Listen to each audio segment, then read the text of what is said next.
iba a decir al cineasta Luis Buñuel que su cortometraje Un perro andaluz iba a inspirar casi un siglo después este videoclip de Rosalía? Cuando cae desde el cielo, cuando sale por la puerta, pienso que no vuelve nunca.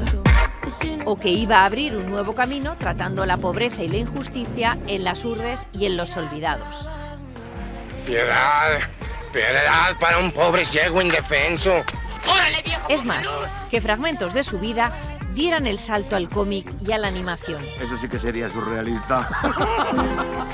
Inclasificable, irreverente y alma libre. Para muchas personas, el legado de Luis Buñuel va mucho más allá de su cine.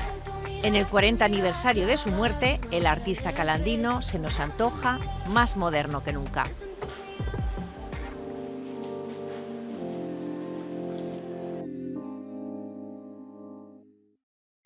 Difícilmente un debut cinematográfico ha tenido tanto impacto a nivel mundial. Amigos en la Residencia de Estudiantes de Madrid, Buñuel y Dalí fusionaban dos sueños.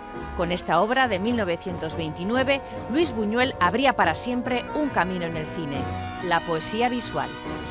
Y esa idea y esa fórmula que él propone en Un perro andaluz termina filtrándose a toda la historia del cine, de manera que hay más de un director de cine que probablemente sin saberlo esté contagiado de ese espíritu poético, que no confundamos poesía con romanticismo, melancolía, sino a veces es una poesía provocadora, irritante, militante. Luis Buñuel nunca quiso complacer al espectador, más bien incomodarlo. Dejó huella en Hitchcock, pero también en cineastas como Woody Allen. Mr. McLuhan, well, I have a great deal of validity. Oh, do you? Yeah. Well, that's funny because I happen to have Mr. McLuhan right here. So. En esta escena de Annie Hall, Allen hubiera querido a Buñuel en lugar de al filósofo McLuhan. You know nothing of my work. You mean my whole fallacy is wrong. David Lynch, amante de un cine poco complaciente, también ha seguido su estela. Terciopelo azul comienza con un ejercicio de extrañamiento, con la oreja en medio del césped, que todos podemos recordar. El propio David Lynch lo ha dicho, Atome Goyan considera que su película favorita es Un perro andaluz y lo ha declarado en numerosas ocasiones. Incluso ahora, Quentin Tarantino, en sus últimas memorias, habla de lo importante que es para él Luis Buñuel. México, la gran ciudad moderna, no es la excepción a esta regla. El influjo de Buñuel en México, donde rodó 20 de sus 32 películas, sigue presente, también en el nuevo cine latinoamericano y en cineastas españoles como el oscense Carlos Saura. Hay que recordar que Buñuel y Saura se conocieron, se admiraron, y que películas como Peppermint Frappé está dedicada a Luis Buñuel, donde Saura entiende cuál es la esencia de Buñuel, y es confundir lo soñado, lo vivido y lo imaginado. Una casa pequeña. Hábil para escapar de la censura, en España apenas realizó películas. ¿En Sevilla? Sí. Sol Carnicero era auxiliar de producción cuando se rodó Ese oscuro objeto del deseo, su última creación. Hubo una lectura de guión, todo el mundo estaba muy callado porque todo el mundo le tenía muchísimo respeto. Al acabar, don Luis dijo, ¿alguien tiene alguna pregunta que hacer? ¿Lo habéis entendido? Y entonces el regidor dijo, sí, don Luis, yo no entiendo qué significa el hombre con el saco y no sé qué son las explosiones. Y entonces don Luis se rió, esa sonrisa que tenía tan sarcástica, y dijo, bueno, para que hablen la prensa. Esa fue la primera cosa que dije, ostras, yo no estoy aquí delante de un ser normal, estoy delante de un ser excepcional. También vivió las diferencias de criterio en torno a la protagonista. No soy de nadie, soy de mí misma y me guardo bien. Pues don Luis emperrado en Ángela Molina, los franceses emperrados en Carol Bouquet. Y de pronto un día, el genio, el talento, dijo, las dos. Y claro, todo el mundo en ese momento dijimos, pues si no hay más que un papel, si solo hay una Conchita. Y don Luis dijo, bueno, eso ya lo arreglaré yo. Perdona, pero no puedo seguir viviendo así.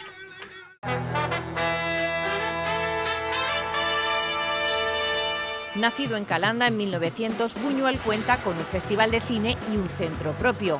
Allí vemos al ávido lector y escritor, algo que ha impregnado su obra. Tanto Lorca como Dalí tenían unos antecedentes, es decir, la pintura existía, la literatura existía, tenían referentes. Buñuel, casi ninguno, como mucho el cine cómico americano y las primeras películas de Griffith y del cine mudo. Él nace con el cine y él es creador al mismo tiempo que referente, es decir, es pionero. La vida y la obra de Luis Buñuel han sido estudiadas académicamente y motivo de inspiración.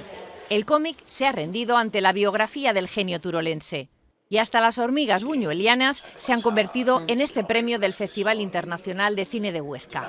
En su filmografía aparecen muchos relatos que tienen que ver con los insectos, muchas relaciones directas o indirectas con ese mundo de las ciencias naturales. La hormiga tiene que ver con esto, pero también tiene que ver con esa escena de la película de Un perro andaluz en el que aparece una mano llena de hormigas, ¿no? Isidro Ferrer también diseñó esta araña para el cartel del centenario del cineasta.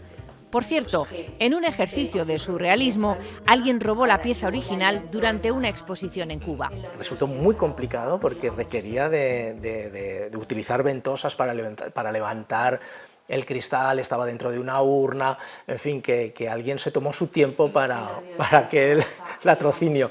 Algo que me produjo una cierta satisfacción, ¿no? O sea, haber sido el elegido de aquel acto. Porque lo surreal, lo sugerido, la verdad y la mentira también han sido parte de él. Le gustaba despistar, le gustaba decir esto, lo que no le gustaba, pues decía que le gustaba, lo que le gustaba decía que no le gustaba, etcétera, etcétera. ¿Por qué? Bueno, yo creo que había en el fondo una actitud de provocación, pero yo creo que al mismo tiempo a él le permitía, era como una especie de pantalla, como una especie de disfraz, a él también le gustaba mucho disfrazarse, curiosamente, y a tapar la personalidad, y yo creo que iba por aquí, me venía muy reservado. Él miente frecuentemente acerca de cómo rodaba sus películas, diciendo, por ejemplo, que había improvisado la última cena de Viridiana. ¡Tú no te muevas! Cuando en realidad era un cineasta absolutamente metódico que tenía dibujada la última cena de Viridiana en el guión técnico. Incluso diálogos que él dice, pues esto se me ocurrió y lo improvisé en el último momento del rodaje, pues luego uno se lo encuentra en los guiones, en el archivo de Filmoteca Española.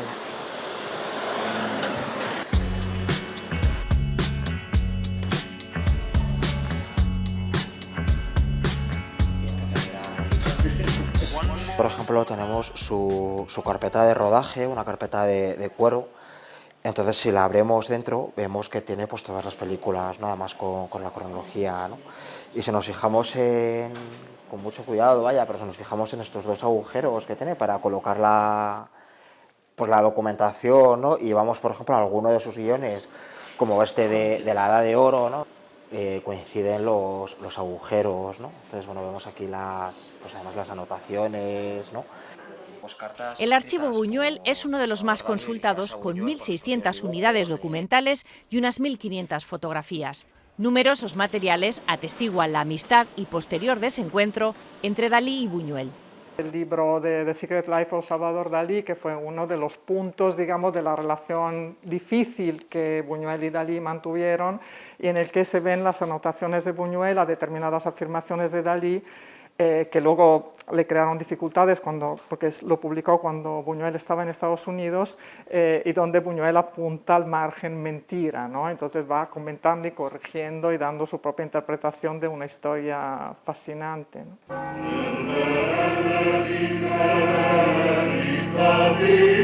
Buñuel fallecía en México el 29 de julio de 1983, pero su obra sigue provocando muchos interrogantes. Por ejemplo, ¿lo podemos considerar moderno? Un autor es moderno cuando sigue diciéndonos cosas en la actualidad, cuando sigue increpándonos. Podríamos decir que Shakespeare sigue siendo moderno, podríamos decir que Cervantes sigue siendo moderno, y en este caso Buñuel, sin duda, es moderno. Allí es donde nos sigue inspirando y nos sigue representando un punto de referencia hoy en día de enorme actualidad. Buñuel es más revolucionario que moderno, y en este momento la modernidad pasa por una revisión muy nostálgica del pasado, incluso bastante reaccionaria, es mi opinión. No sé lo que quiere decir moderno, innovador sí sé lo que quiere decir, y es alguien que siempre está inventando, ¿no? Eso era para mí Buñuel. Una pregunta final tan abierta como ambigua, pues nada le hubiera gustado más al genio de Calanda.